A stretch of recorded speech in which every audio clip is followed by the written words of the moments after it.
Injuries at amusement parks are relatively common. Thankfully, most of the time these incidents result in minor injuries. However, sometimes fatalities and serious injuries do take place. We're used to hearing about people falling from amusement rides or getting hit by an object and so on, but we've never heard of a ride choking a rider, causing them serious brain damage and eventually death.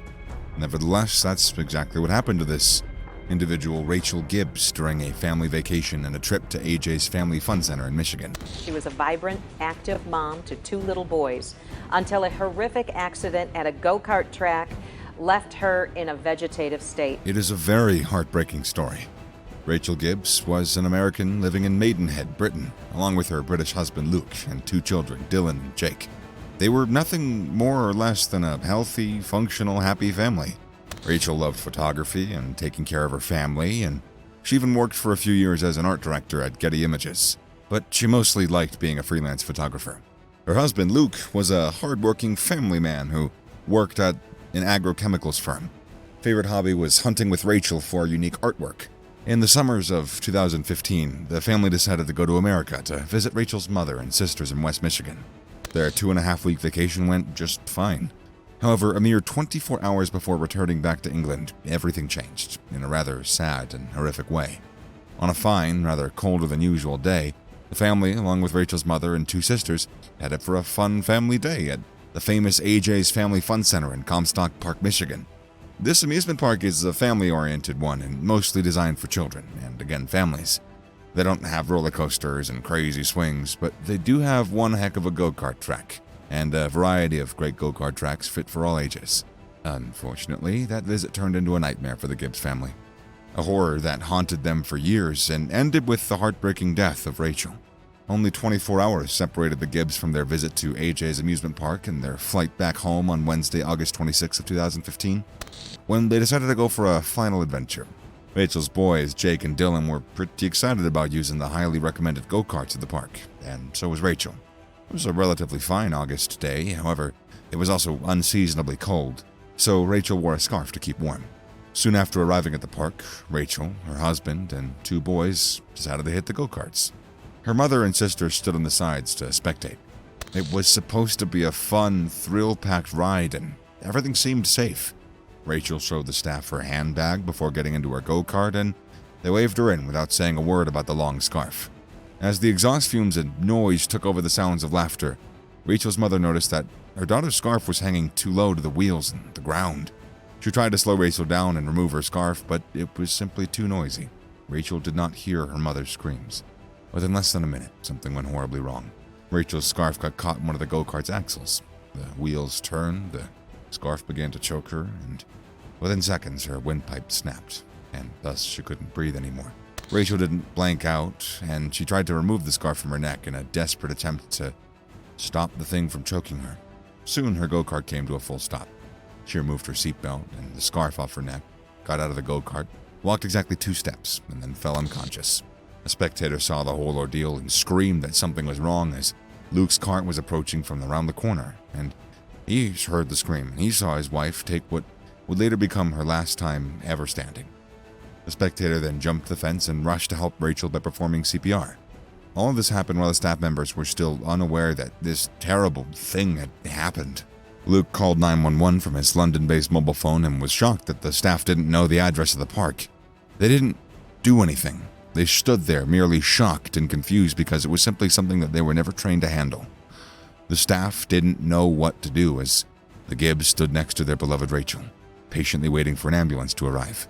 Meanwhile, the park didn't provide a first aid kit or a defibrillator at all, so for a whole 15 minutes, no oxygen reached Rachel's brain, and her neck and her head began to swell. Something was wrong, internal and quite serious. Soon the ambulance arrived and Rachel was taken to the hospital, but it was too late because the upper parts of her brain were damaged far beyond repair from the prolonged lack of oxygen.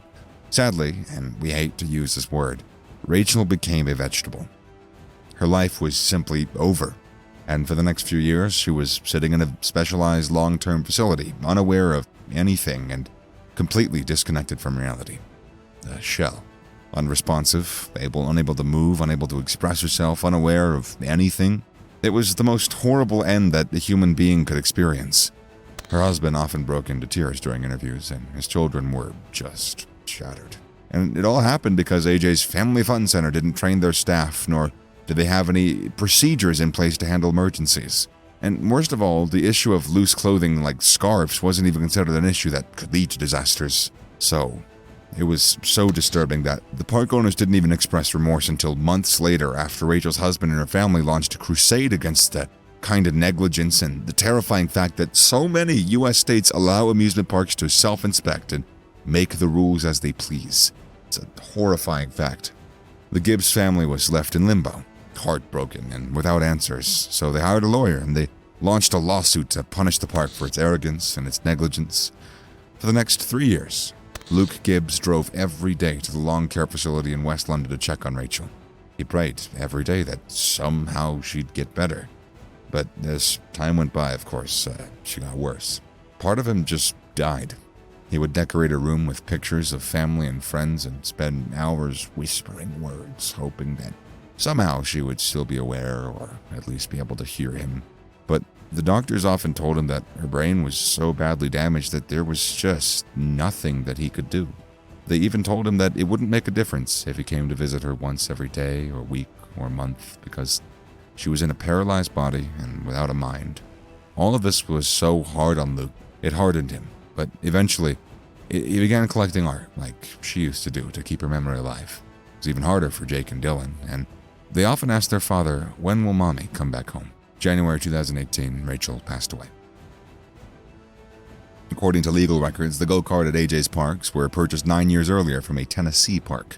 During the purchase, AJ's Park was informed of some mechanical issues that needed to be taken care of, but nothing about the rider safety measures were mentioned. And the reason for this was the fact that many U.S. states allow amusement parks to do whatever they want, literally. To this day, a lot of the U.S. amusement parks answer to no one. And what's even worse, they don't even have to make a report to the state in such incidents when they take place, even when fatalities occur. To this day, the Gibbs, like many other families that have suffered from incidents at amusement parks in America, believe that things would be different if there was some government oversight, mandatory inspections, safety rules placed to protect riders. Anything. It was later discovered in 2007 AJ's Park admonished employees to never admit faults for accidents. And they went as far as to say that AJ's is an at-your-own-risk fun park. The Gibbs settled with the park owners, Gregory and Lori Van Boxel, for $1 million. And that sum made very little difference for Luke and his children. They despised the park and their money. All the money in the world meant nothing to them. They just wanted to see Rachel smile again. To this day, the Gibbs, Rachel's mother and sisters, are still pursuing legal action to force the U.S. government to impose strict rules and regulations across the entire country that leaves no space for negligence and loopholes that allow amusement parks to get away with what can only be described as a complete disregard for human life just to save a few bucks. Do you live in the U.S.?